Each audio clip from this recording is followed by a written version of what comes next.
जय श्री राम जी। आज सवेरे भगवान जी ने जल्दी ही पानी छोड़ दिया था। ओवरफ्लो के कारण इधर उधर बिखर रहा था और मैं भी निकल जाता हूँ एक सूखे जगह की तलाश में। शुरू करते हैं काम लेके प्रभु का नाम और मैं हल्का फुल्का व्यायाम शुरू कर देता हूँ।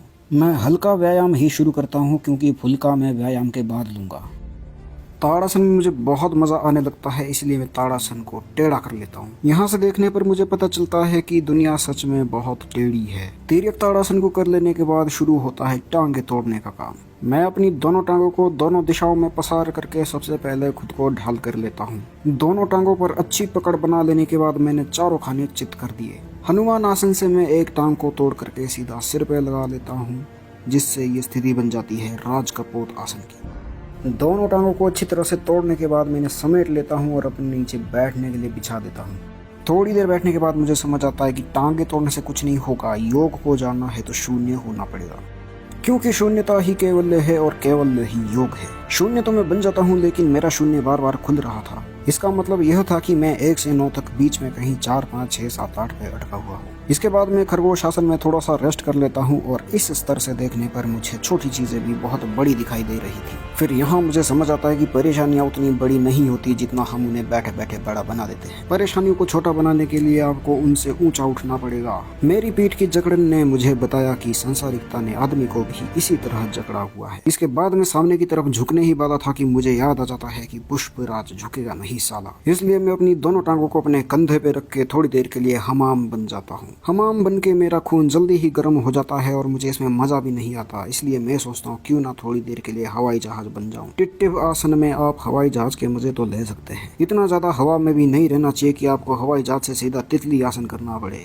भद्रासन करने के बाद मुझ में थोड़ी सी भद्रता तो आ जाती है, इसीलिए मैं कर लेता हूँ बिच्छू आसन यानी वृश्चिक आसन। स्कॉर्पियन पोज यानी वृश्चिक आसन करते करते मेरे मन में एक बात तो बैठ जाती है कि बिच्छू के डंक में इतना जहर नहीं होता जितना हम लोगों के मन में और विचारों में होता है। बिच्छू से वापस मैं सीधा आदमी बन जाता हूँ। लोग सोते सोते मोटे हो जाते हैं और मैं इतना व्यायाम करने के बाद भी कमजोर होता जा रहा हूँ। हनुमान जी का नाम लेकर के मैं शुरू कर देता हूँ हनुमान दंड, और मिश्र दंड करते करते तो मुझे भूख ही लगने लगती है और ऐसे मौसम में मुझे मक्की की रोटी की याद आ जाती है। फिर मैं सोचता हूँ कि मक्की का आटा तो घराट का ही सबसे शुद्ध होता है, इसीलिए मैं शुरू कर देता हूँ चक्रदंड। चक्रदंड मुझे घन चक्र बना देते हैं और मैं सीधा शुरू कर देता हूँ वक्रदंड। वक्रदंड करते मुझे मजा आने लगता है और मुझे थोड़ी शक्ति भी महसूस होती है, इसीलिए मैं थोड़ा बड़ा जानवर बन जाता हूँ और शेर दंड करना शुरू कर देता हूँ। इसके बाद मैं मैट से उतर कर करता हूँ पलट दंड, क्योंकि अगर इसे मैट पे करता तो मैट का मलिया मैट हो जाता। पलट दंड करते करते मुझ में आ जाती है बांदर बाण और मैं शुरू कर देता हूँ बांदर दंड यानी वानर दंड। यहाँ मुझे एक बात समझ आती है कि हम लोग जितने बड़े ज्ञानी बन जाए, सीखा हमने सब कुछ जानवरों से ही है। इसके बाद बारी थी हैंडस्टैंड पुशअप्स की और उसके तुरंत बाद मैं शुरू करता हूँ फसाटे यानी सपाटे। सपाटे करते करते मुझे याद आता है कि मुझे वर्कआउट खत्म भी करना है। थोड़ी देर तक अपनी उंगलियों में उलझने के बाद मैं चलता हूँ अगले व्यायाम की तरफ। अब बारी थी 90 डिग्री पुशअप की। इसमें इतनी जान लगती है कि आप जमीन पर भी तारे देख सकते हैं। 90 डिग्री पुशअप से उतरने के बाद मुझे एक बात याद आई कि स्कूल में 90 डिग्री का कौन नहीं सीख पाया, लेकिन आज मैंने 90 डिग्री पुशअप करना सीख लिया। इसके बाद बारिश में मैंने श्रेडल टू डायमंड 1 हैंड स्टैंड करके अपना वर्कआउट कर दिया खत्म।